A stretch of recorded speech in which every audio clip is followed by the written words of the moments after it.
We've got each hole ready to go, leveled, squared up to each other using our lines. So this is where the concrete will go. All the rebar cages are in the holes.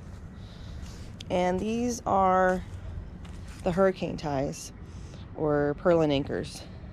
So these have to sit down in the concrete, sort of hover. That's why we ran this 2x4 all the way down the row to have something to temporarily attach the purlin anchor to, so it can float. It's got to be in the concrete at least 4 inches. Ours are going 8. So once the concrete cures, we'll take these 2x4s away. And this anchor has to go up and around the beams that hold our house. And we just passed our first city structural inspection, so that was excellent news.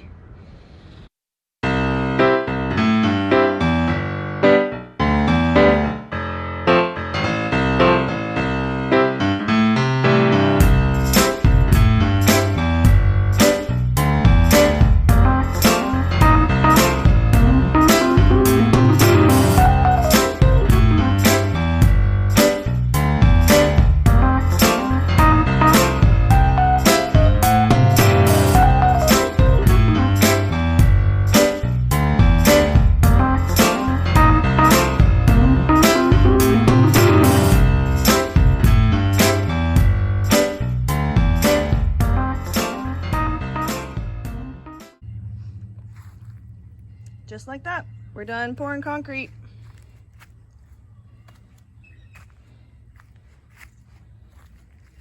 That's how pretty it looks. I gotta take the forms off of these over here.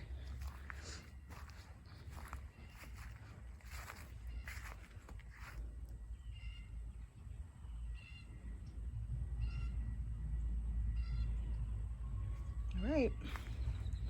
Next up is concrete blocks. All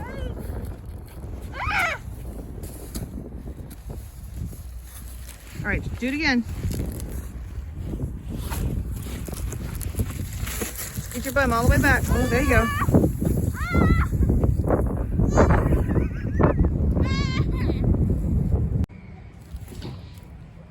So we have all of our forms done. Our cinder blocks are put on top of those concrete forms. That they look gross because you didn't hear, we had a lot of rain and ice and snow here in our city. So yeah, next is we're gonna backfill these holes with all that dirt because they're taking on water, as you can see, and they're gross. And we don't want mosquito traps. So